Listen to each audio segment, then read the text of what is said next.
Over the past 2 years, the pandemic has accelerated the opportunity for new entrants to disrupt traditional industries by incorporating innovative technologies that translate to efficiencies across the value chain. Within the auto industry, we're seeing a shift in the type of vehicles sold from ICE to electric vehicles, but we're also seeing a shift in the way consumers purchase these vehicles. You've likely heard of Carvana and have maybe even used it to purchase or sell your vehicle. Carvana was the first to successfully execute a full e-commerce model within the used car industry. The company makes buying and selling cars an easy experience through its website, and Carvana delivers vehicles directly to the consumer, which eliminates a trip to the dealership and helps customers save time. The company is also inventing new ways for consumers to shop for vehicles, notably car vending machines, which are glass towers that can showcase about 30 cars for consumers to purchase instantly. Consumers go through a process to verify them as the buyer, and the machine then delivers their car, providing an interesting buying experience that can be shared on social media and can attract lots of new customers to the platform. This may seem like a sales gimmick, but the company claims it has already witnessed success of these vending machines, and it has surprisingly become one of the key selling points that management is committing to building out, as vending machine growth is highlighted as a key operating metric in Carvana's latest presentation. The narrative of Carvana revolutionizing the used car marketplace has helped it evolve into a beloved growth company to consumers and Wall Street alike, and the market has deeply bought into Carvana's fully integrated e-commerce model that has so far delivered an impressive 87% CAGR revenue growth from its IPO up until full year 2020, and a strong consensus overweight rating among analysts. The company has been the beneficiary of massive tailwinds from the semiconductor supply shortage that has triggered the 40% increase in used car prices versus 2021, and this has allowed Carvana to sustain its hyper-growth momentum and scale significantly over these past 2 years. But beneath the surface of this fairy tale growth company, we'll explore how the company consistently bleeds cash while insiders cash out billions, why the company may be restricted from raising further capital, how its unsustainable business model is dependent on related party revenue along with high demand for subprime loans, and how the broader macro shift could expose the multitude of risks layered throughout the company, suggesting that the best days for Carvana are now behind it. Before we dive into the company's financials and outlook, it's important to get some context as to the way the company is structured and how decisions are made, because control of Carvana is essentially solely held by the Garcia family, and on top of the throne sits an ex-convict turned billionaire named Ernest Garcia II. Carvana was originally founded in 2012 by current CEO Ernie Garcia Jr. in Phoenix, Arizona as a subsidiary of DriveTime, a subprime auto lender led by no one other than Ernie's father, Ernest Garcia II. Both DriveTime and Garcia II come from a checkered past. Garcia was convicted of bank fraud in 1990 for trying to conceal 1,000 acres of land for Charles Keating, the infamous face of the savings and loan scandal in the late 1980s. Garcia II then purchased a bankrupt car dealer named Ugly Duckling and merged it with a small financing firm, which turned the company into a subprime auto lender. Due to the larger risk from taking on customers with poor credit, companies charge these customers much higher interest rates than prime borrowers. This results in the subprime market being a very profitable market during business cycle expansions and loose credit conditions, and at the time, restrictive regulation was not yet put in place. These tailwinds helped Garcia and Ugly Duckling become massively successful during a period where subprime lenders were in favor on Wall Street, and by 1996, the company found no trouble raising $170 million in a plan to IPO. The stock, under the ticker Ugly, went public in 1996 at $6.75 a share and promptly rose to $25 just a year later. An analyst told the Investors Business Daily in 1996, "You go to Tucson or Phoenix and people know the duck. It's an icon in those cities." By 2001, sentiment shifted against subprime lenders and Ugly Duckling was ugly indeed. The stock price eventually collapsed by 90% to new lows of around $2.50 a share. By 2002, Garcia and Associates took the company private for $3.50 a share, at a huge discount of just around 5% of its annual sales. This rebranded private enterprise was named DriveTime Automotive Group, effective September of 2002. Carvana was originally just an online sales channel for DriveTime, but the company continued to gain traction and was later spun off in 2014 with a renewed mission of becoming an e-commerce platform for buying used cars. With the help of related party transactions and a dependence on DriveTime resources, Carvana was able to scale rapidly in its first few years, and annual revenue grew at 195% CAGR from its spin-off in 2014 until pre-IPO in 2016. Off the back of this massive growth, Carvana then decided to go public in 2017, and the most notable investor with a 10% or greater holding of the IPO was Mark Walter, CEO of Guggenheim Partners and one of the most influential billionaires on Wall Street. He's also a good pal of Garcia II, and his large ownership may be motivating him to influence other parts of the business, which we'll explore later on in this story. Carvana raised $206 million in their IPO to purchase used cars, make them available for resale online, and then drive them to your doorstep, which valued it at over $2 billion on a fully diluted market cap basis. It IPO'd using a complex corporate structure that ensured insiders and Garcia II received tax benefits and retained almost complete control of the company. Carvana IPO'd as a holding company named Carvana Co, using an Up-C structure, which allows pre-IPO investors to hold Class B shares and LLC units within a separate flow-through entity named Carvana Group until they are ready to sell their interests in the company. These Class B shares can be exchanged at a 4-to-5 ratio for Class A shares, which the pre-IPO investors can then sell for cash proceeds.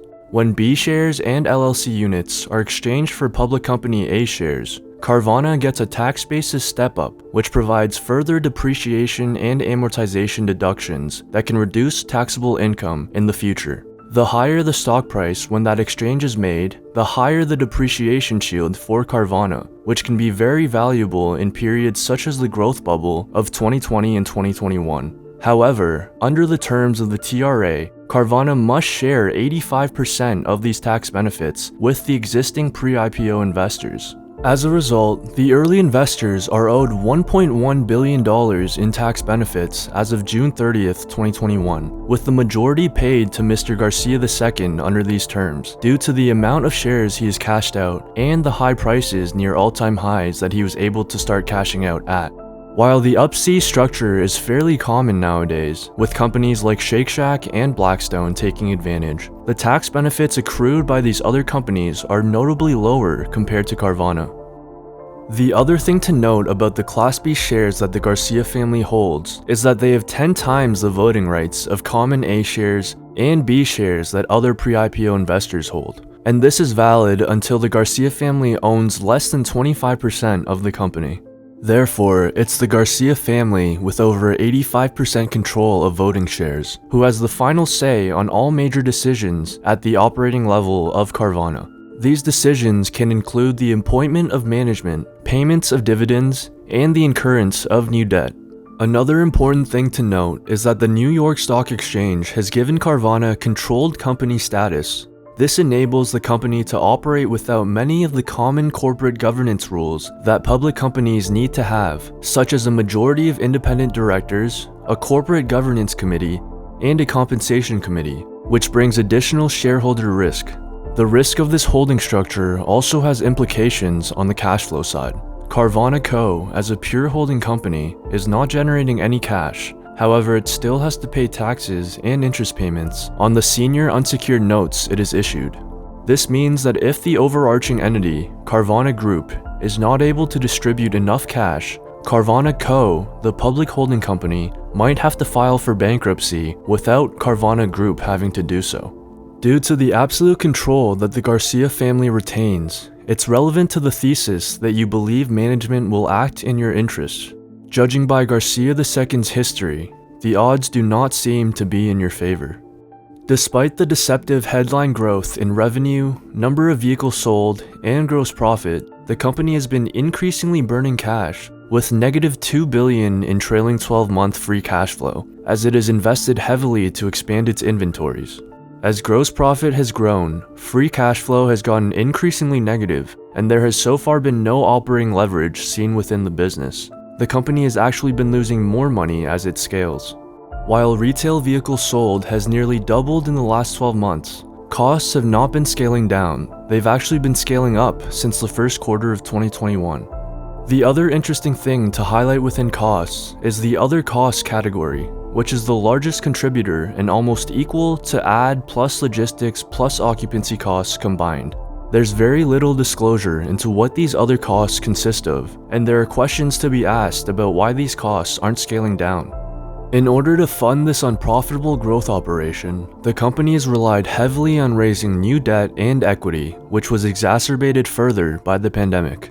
When the pandemic first hit, Carvana's stock price tanked along with the rest of the markets, and on March 30th of 2020, the company sold 13.3 million Class A shares at $45 each, raising $600 million in an offering that was only open to company insiders and certain existing investors. A few months later in May, Carvana announced its first quarter earnings, posting strong revenue growth of 45% year over year, and then the following morning, Carvana announced it was expanding its touchless home delivery to 100 more cities in 25 states. This news catalyzed the stock price surge, which increased the net worth of the Garcia family by a combined $2 billion compared to the week prior. On May 18th, Carvana then announced a public offering of 5 million Class A shares at $92 a share, and sold shares back to public investors at more than double the price. A lawsuit was later filed accusing the family of insider trading and alleged that they used the pandemic as an excuse to buy shares at a major discount despite having access to the company's books and knowing that Carvana had a strong balance sheet. It also accused Garcia II's billionaire buddy, Mark Walter, of engineering a stock sale at below market prices available to insiders only, even as Carvana's shares were already being dumped due to the pandemic. The same day Carvana sold the original private offering, it also reported that it received a request from the SEC into the company's historical loan sales and refinancings, but this was hidden away in a business update on a separate 8K filing to presumably minimize the amount of attention given to the issue. The Wall Street Journal later released an article in August of 2021 titled "Carvana's Success Rides on Used Car Loans," and the article did not reference the SEC investigation, which suggests that it was actually buried deep enough that the writers were not aware of it at the time of writing the article, almost a year and a half later since the original request. The latest update given by the SEC was in September of 2021, which confirmed that an investigation of Carvana was still active and ongoing, almost 2 years now since the initial disclosure in March of 2020. This raises the possibility that the initial inquiry has now become a formal investigation, which could pose material risk to the company. In 2021, the company has surprisingly stayed on the sidelines of raising equity in what was a record year for secondary offerings. This raises speculation that due to the ongoing SEC investigation, it's easier for the company to issue debt than to issue equity, as an equity offering likely requires additional disclosures about the investigation, which it may not want to reveal if the investigation poses significant risk to the business. Carvana has raised over $2.5 billion in equity over the past few years, but has not yet been able to become profitable, which isn't all that uncommon for growth companies. But Carvana insiders have done nothing but dump the stock since the IPO, resulting in a profit of over $4 billion from investors, all the while the company has continuously burned billions in cash. The majority of these insider sales come from Garcia II, who sold more than $3.6 billion worth of stock in just a 1-year period from October 2020, amounting to 16% of his stake in the company, after already profiting immensely from the additional private offering Carvana raised at the beginning of the pandemic. Even after selling billions of dollars worth of stock, the Garcia family controls more than 85% of the company's voting shares, worth more than $23 billion. Since the start of 2020, only the founders of Amazon, Meta Platforms, and the members of the Walton family profited more from selling off stakes of their companies, according to Insider Score. These companies posted an average profit of $28.7 billion over the past year, while Carvana has reported net losses of $77 million over the same period. Not only has Carvana consistently taken advantage of equity markets, it has also piled on mountains of debt. The company is currently built up a massive $3.6 billion debt pile on its balance sheet, and there has been solid demand for Carvana's bonds as they've issued debt at an average coupon of 5.5% ever since March of 2020. Despite its ability to raise up until this point, there are multiple metrics that now suggest Carvana could be restricted from further raising capital due to its debt covenants. Debt covenants are a list of restrictions that lenders insert into lending agreements to restrict borrowers from taking actions that would be detrimental to the business and to the interests of the debt holders, such as limiting a borrower from lending further if it's already indebted above a certain threshold. One way that lenders set thresholds is by using the Fixed Charge Coverage Ratio, or FCCR, which measures how well a company's earnings can cover its fixed charges, such as debt payments and interest expense.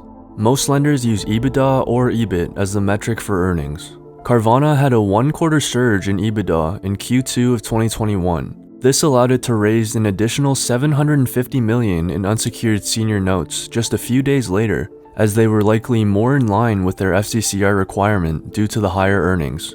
Now that earnings have fallen and the debt load has increased, it's possible that Carvana is breaching its FCCR threshold, thus limiting its ability to add incremental debt. As of the latest quarter, Carvana reported $18 million in trailing 12-month EBITDA, while trailing 12-month interest expense is around $160 million. That's an interest coverage ratio of just 0.11. Generally, the interest coverage ratio for a standard company in good health is above 1. There are also other common metrics that lenders use in debt covenants, such as debt to EBITDA and debt to equity. We can't know the exact terms of the agreement because debt covenants aren't usually public information, but Carvana's high leverage ratios under all of these metrics suggest that the company could be restricted from raising further debt. Garcia II is no stranger to these limitations, as drive time was also restricted from raising debt by the FCCR in 2013. With that said, any potential restrictions to raise capital are unlikely to give Carvana much stress over the near term, as it has a floor plan facility which was expanded from $1.3 billion to $2.25 billion on December 1st of 2021. 2 weeks ago, on February 3rd, the facility was expanded further to $3 billion. Why would Carvana need an additional $750 million in liquidity in just 2 months? It's likely because estimates predict that Carvana will burn upwards of $700 million in cash in 2022, which needs to be funded somehow. And with the potential restrictions on further capital raises for both debt and equity from covenants and the SEC investigation respectively, it will need to rely on this floor plan facility to access funding. If the company truly is restricted from raising incremental debt and possibly equity as well, Carvana will soon need to turn a profit in order to meet its interest payments. So then how does the company actually make money? Carvana is known for being the first e-commerce used car marketplace, but the single biggest contributor to Carvana's gross profit is not used vehicles, it's other gross profit, which is a combination of 100% margin revenue from related parties and gain on loan sales. About 37% of Carvana's gross profit comes from a non-cash gain on loan sales. What do gain on loan sales consist of? Well, Carvana sells its customers the loan itself, vehicle servicing contracts, which are extended warranties, and gap waiver coverage, which is coverage in case the car is totaled. The VSCs and the gap waivers are sold through a master agreement with Drive Time, in which Carvana recognizes commission rates dependent on a variety of factors, and these are essentially 100% margin activities from related parties. When Carvana sells a vehicle, it originates the loan for the vehicle, which becomes an asset called a finance receivable. In order to get paid, Carvana then has to either hold the receivable and wait for the customer to make payments, or it can sell the receivable for cash. Carvana usually picks the latter and has established 2 main avenues to offload the billions of dollars in loans it originates. The first is through a master purchase and sale agreement with Ally Financial, where Ally has committed to purchasing up to $4 billion worth of loan receivables from Carvana until March of 2022. As of September 2021, they have about $2.3 billion of unused capacity. The second is through variable interest entities, or VIEs, that are structured as securitization trusts, which securitizes a portfolio of auto loans that are sold to investors. Carvana started utilizing this business model in 2019, and it's the key driver now of its earnings growth. VIEs are special purpose vehicles that allow a company to protect its interests by offloading certain assets off its own balance sheet and onto the balance sheet of the SPV. It's a fairly common thing to see nowadays because these vehicles allow companies to isolate financial risk, and it's fairly easy to create and implement these vehicles. Carvana books a gain on these receivables by selling them to Ally and the VIEs at premium prices. The only problem is, no one really knows who the buyers are and why they're paying such a premium, because investors would normally expect to buy at a discount to offset some of the risk.